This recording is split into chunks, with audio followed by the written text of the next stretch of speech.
আমের খাটা।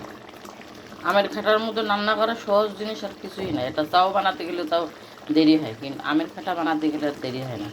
আম লবণ দিয়ে সিদ্ধ করবেন, হালকা একটু হলুদ দিবেন, সর্ষে দিয়ে পেঁয়াজ রসুন দিয়ে একটু কাঁচামরিচ বা শুকনো মরিচ দিয়ে বাগার দিয়ে গুড় দিবেন।